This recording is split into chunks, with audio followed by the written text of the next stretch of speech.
Baik, di sini saya akan menjelaskan tentang limit fungsi.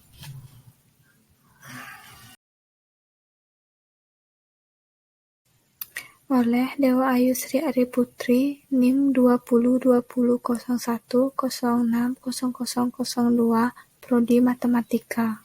Limit fungsi ada 3, yaitu limit fungsi trigonometri, limit fungsi aljabar, dan limit tak hingga.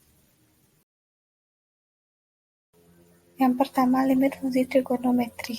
Limit fungsi trigonometri merupakan nilai paling dekat dari suatu sudut pada fungsi trigonometri.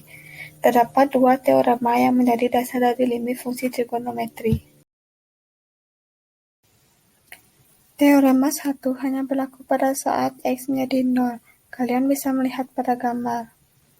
Lalu, teorema 2 hanya berlaku pada saat X menjadi C. Kalian bisa melihat pada gambar.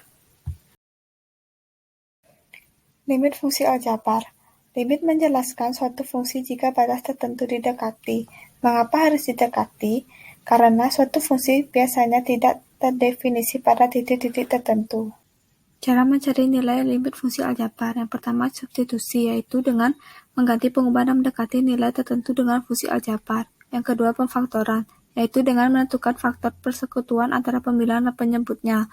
Ketiga, perkalian sekawan. Perkalian sekawan digunakan apabila hasil uji substitusi berbentuk tak tentu dan soal fungsi berbentuk akar. Selanjutnya ada limit tak hingga. Biasanya hasil limitnya adalah tak hingga atau limit di mana variabelnya menuju tak hingga. Rumus dasar limit tak hingga yaitu limit A per X pangkat N sama dengan 0.